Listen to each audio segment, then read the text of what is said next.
3 months ago, I was completely convinced my life was on solid ground. Looking back now, I realize how blind a person can be when they trust blindly. A slow fade or growing apart is painful, but at least it gives your mind time to adjust and prepare. What I witnessed on a Tuesday evening, however, destroyed my entire world in less than 5 seconds, leaving nothing behind but jagged pieces, and a silence so heavy it felt suffocating. My name is Ryan. I am 29 years old, living in the heart of Chicago, and working as an electrical engineer for a large commercial construction firm. For 3 whole years, I thought I had everything completely figured out. My relationship with my girlfriend, Chloe, felt like a safe haven from the chaotic, stressful world outside. We lived together in a cozy apartment filled with plants and warm light, cooked dinners side by side on Sundays, talked endlessly about our future, and shared dreams of buying a house with a big backyard. I loved her with every fiber of my being, and I was genuinely planning to propose to her next month, completely unaware that the foundation beneath us was already turning to dust. The illusion crashed down without any warning or preamble. That particular Tuesday evening, I left work an hour earlier than usual because a major client meeting had suddenly been canceled at the last minute. The sky was overcast, casting a gloomy, melancholic gray over the city streets. As I was walking through a quiet, tree-lined park just a few blocks from our apartment building, a familiar laugh caught my attention. It was a sound I would recognize anywhere, soft, musical, and entirely distinct. I froze in my tracks. My heart stopped beating for a second, then hammered frantically against my ribs. I turned my head toward the source of the sound. Chloe was standing near the edge of the walking path, half hidden by the thick, weeping branches of an old willow tree, talking closely with another man. They were standing far too close for comfort, their bodies angled toward each other in a way that communicated a heavy, undeniable intimacy. Before my brain could even logically process what my eyes were seeing, the man reached out, grabbed her by the waist, pulled her hard into his arms, and kissed her. Passionate, deep, unmistakable. And the worst part wasn't even the kiss itself. It was her reaction. She didn't push him away. She didn't hesitate or look panicked. Instead, she let out a soft sigh, her hand slid up his chest, and she leaned right into it, kissing him back with an eagerness that felt like a physical blow to my stomach. I felt like someone had snuck up behind me and punched me straight in the chest with a sledgehammer, knocking every single ounce of air out of my lungs. The ground felt like it was tilting sideways. All the trust, all the memories, and all the love I had built over 3 years vanished into thin air in a single, agonizing heartbeat. I didn't run over to start a screaming match or make a scene in the public park. My voice was completely gone, trapped somewhere deep inside my throat.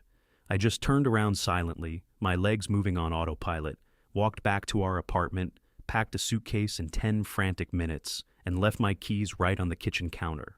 When her panicked text messages started blowing up my phone screen a couple of hours later, asking where I was and why the apartment was empty, I replied with just one cold sentence.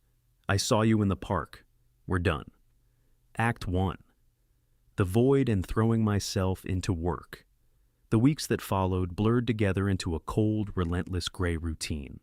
I rented a small, sparsely furnished apartment on the completely opposite side of the city, surrounded by unfamiliar streets and the constant dull roar of distant traffic. To keep myself from going insane, from the crushing loneliness and the endless cycle of painful memories replaying in my mind, I threw myself entirely, obsessively into my work.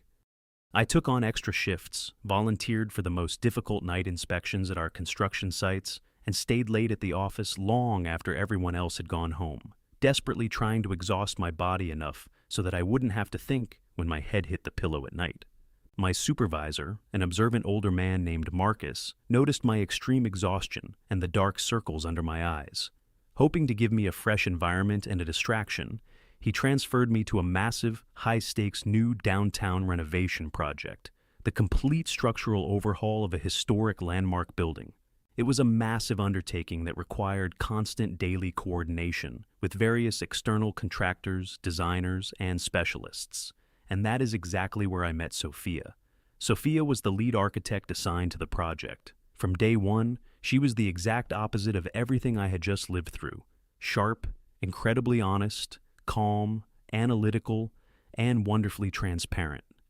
She didn't play games, she didn't hide her thoughts behind polite smiles, and her professional integrity was matched only by her warm, grounded personality.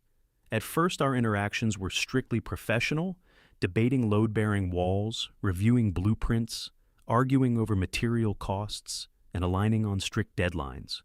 But gradually, as the weeks rolled on, those formal talks stretched into late-night coffee breaks over stale office donuts, sharing stories about our childhoods, talking about our families, and laughing at the chaotic, unpredictable nature of our respective jobs. For the first time in many months, I felt a genuine spark of life warm up inside my chest.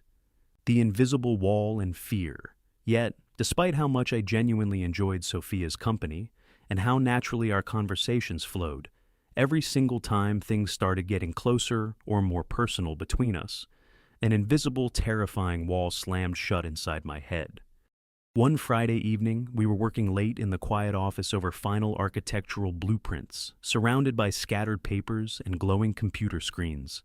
As we finally packed up our laptops to leave for the weekend, Sofia playfully brushed her hand against mine in the narrow hallway while reaching for the light switch. A warm, electric rush of physical attraction and comfort surged through me, but a split second later, ice took its place. That park, that jacket, that other man's face, and that betrayal flashed violently behind my eyes like a warning alarm. I instantly pulled my hand back as if I had touched a live wire and stepped abruptly away from her, my face tightening. "Ryan?" Sofia asked, stopping dead in her tracks, her expression shifting instantly from warm and playful to deeply confused and hurt. "Are you okay? Did I do something wrong?" "No, I'm fine, I have to go," I stammered awkwardly, aggressively avoiding her eyes, and practically rushed down the hallway toward the elevators without looking back. After that night, panic took over. I became terrified of my own feelings. To protect myself, I started putting up an impenetrable brick wall between us. Over the next 2 weeks, I answered her work questions with cold, clipped professionalism, abruptly canceled our daily coffee breaks, and constantly made up fake excuses to leave the job site early. I was terrified. The thought of opening my heart up to someone again, trusting them completely with my inner world, and then inevitably getting destroyed a second time, felt like a risk I simply could not survive. I was letting the ghost of my past dictate my present. Sofia noticed my sudden, drastic coldness, and day by day, I could see the confusion, hurt, and frustration growing steadily in her eyes. I was slowly pushing away the best thing that had happened to me since my life fell apart. And deep down, I knew it. The confession and true healing. On the final day of our project milestones, as the last batch of structural approvals was officially signed off, I looked across the room and realized with stark clarity that I was about to make the biggest, most irreversible mistake of my life. I was letting irrational fear ruin a rare chance at something truly real with a genuinely good, kind-hearted person. Sofia was standing at her desk, quietly packing up her personal items into a cardboard box, her expression distant, professional, and resigned, getting ready to walk out of my life for good. "Sofia, wait, please," I said, my voice cutting through the quiet office as I stepped right into her path, blocking the exit. She stopped, turned around slowly, crossed her arms defensively across her chest, and looked up at me with an unreadable expression. "Is there an issue with the final design documentation, Ryan? Or are you just here to find another creative reason to push me away again?" I took a deep, shaky breath, letting my shoulders drop. I knew I couldn't run away or hide behind my professional mask for another second. "You didn't do anything wrong. It's all me. It has always been me." I took a tentative step closer to her, my voice dropping to a raw, honest whisper. "Last year, I thought my life was completely secure and perfect. Then I walked through a quiet park and watched the person I trusted most in the world kiss another man right behind my back, throwing away everything we had built. The entire office went dead silent. Sofia's defensive posture slowly melted away, replaced entirely by sudden shock, realization, and a deep, empathetic softness in her eyes. "When you touched my hand in the hallway the other night," I continued, holding her gaze steadily, "I didn't pull away because I didn't care about you. I pulled away because I was utterly terrified. I was desperately building a wall to protect myself from getting hurt again. but all I was really doing was punishing you for crimes someone else committed. Sofia stood completely quiet for a long, meaningful moment, letting my words sink in. Then, moving slowly so as not to startle me, she stepped forward, gently placed her warm hand directly over mine, and this time, I didn't pull away, letting her warmth ground me, and spoke softly. "Ryan, I am not Chloe. I would never do that to you. But I also cannot magically fix the deep scars someone else left behind on your soul. Trust is always a gamble. There are no absolute guarantees in life, and no one can promise you immunity from pain. But you have to make a choice. Are you going to hide in the safety of your past forever? Or are you brave enough to take a leap and try something real?" I looked deep into her eyes, and for the first time since that terrible rainy night in the park, the heavy, suffocating weight lifted entirely off my shoulders. I realized she was completely right. You cannot move forward while looking backward. A lot of time has passed since that afternoon in the office. Sofia and I are together now, building a life based on open communication, mutual respect, and honesty.